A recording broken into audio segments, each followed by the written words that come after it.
Oh, so biula naw ti hozo se to hi Saheibung pik mona ko ma hi in Agamsung hian no ma jing in dal ha ding chan kha ding hi apamai ma jing hi he chi ve agam hi Saheibung pik hi kana za jing in khat ve jong hi lam ka tu kangui ai ka nga hin ka hin zon pan a hin la hi to mola hin ka jinga pa pon tu hin mola ka jinga pan a hi le ka ven a hi le anom ma jing in anui lang ho khu hilang sai lang kai khu ken Saheibung chalai ku noi lam ki mu Saheibung a hi in azo pha zanum phai tiu ham hi chalang ho sa hi in azo tiang lai lam ho kot len a hi in agam sung he no ma zengi yezi chun kam sung ho wang hi pathe nu se zalen kho ken jong hi mun khana hin na ki tung do ki tan kho ken kho tha ti ofen ki pa ome chuta zo le helama za ta nam se pai ho zo se zana ka pi in asi chu no ho zala lam tha ho hi ru mong se la ki lam the ya chi le wale boina i ma cha lova nang ho zala nam mi pi te ho hi lam the ya boina kin kho ta nei ho ding a zong lam tha na a koi hin ki nei chi a hi na chung chi owa ki pa na chuta zong le zana sang pen ka hin pi ovin igam sung Saheibung pi hi chi he kin zong hin ni dang as kana za kha ji fa nga hi kan het do pha lo hi in agam sung hin no ma zengi izi chuna mul cham chakhat na hin vet sa hin kati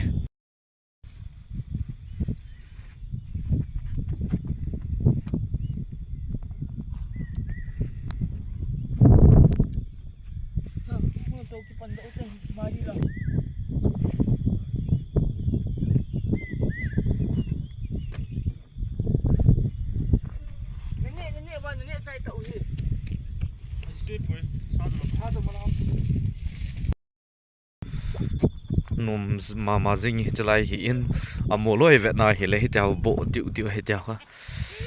anom sel jing in hi chalai mun hi kamwa hi le gam I chan sa ho buning phai cham lang ho ka gel do in azi chu achi saphat milong ga la hi gam ni dal ha sa ho la hi ka I ma khan hi buning phai cham hi ka I nin agam jong hi no ma hi I vet na hi le khun lung hlei zong a umin class 10 tam 12 tam MI la chun ki sip mai an ki sip men azi chun gam le sit he vevin hi tabang gam hoi ta pathin ei piu hi mi wang phai hi ve katino men gam hoi vevin hi thi hi in no ma zeng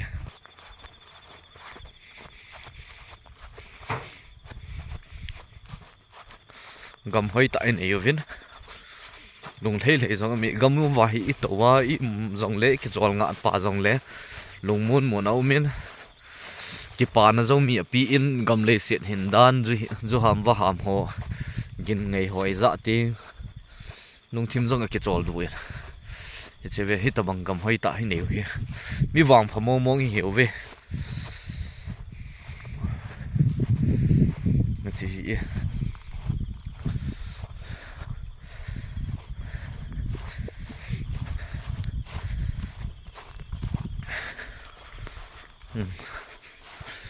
gam hoi ve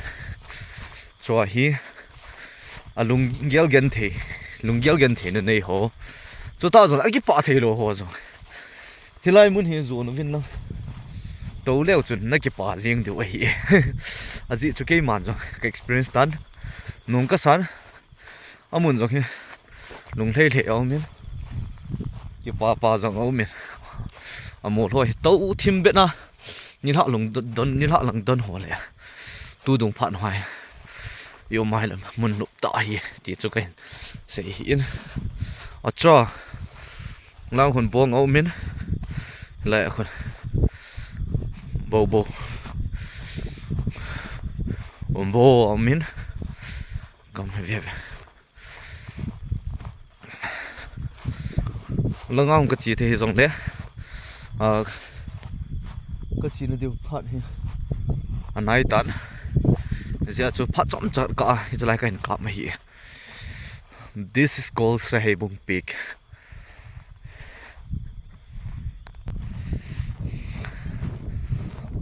This is called Saheibung Peak, located in Kukiland.